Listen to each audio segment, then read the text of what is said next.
So today I'm really honoured to welcome Gem Silva to the Viva Vegan podcast. Now, Gem is Executive Director of Trax Investigations. They're an ethical investigation agency who work to support the work of leading animal protection charities. Going back to what we said about you being the first person to document inside a factory farm, can you tell us a little bit about that very first investigation? What sort of farm was it and what did you find? I should say, and this was again in the late 1980s, and it was the time before camcorders. So we went to a farm, with a VHS recorder on our back and a camera, and it was a broiler unit. And I think nothing can prepare you for when you first go into a factory farm. You really don't know what to expect. And I opened an anti-chamber to the broiler unit where they could see lists of casualties, as they call it, of how many birds had died. And then you open the main chamber, and basically all your senses are attacked at that time. You open the door, and there's 20 to 30,000 birds in a shed, and you're there to document it, and you really don't know what to do.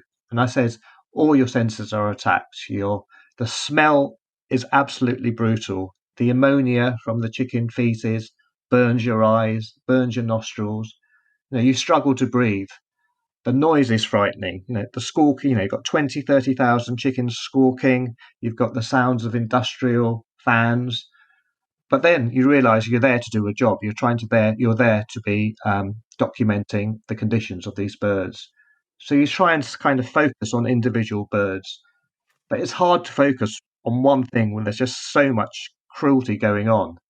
So you try and film a bird which is featherless, it's got a large chest, it's raw. But then you get distracted, and then you see another bird which is struggling to walk because it's been bred, so it basically can't walk properly and has given up the will to live.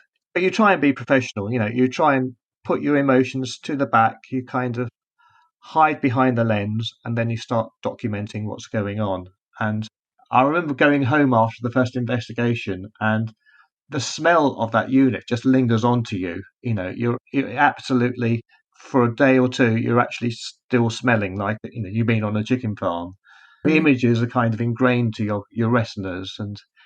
But I think the important thing to remember when you're investigating any factory farm is these images are not yours to keep, really. You have to remember that. Your duty is to put those images out into the world. That's the life of the investigator.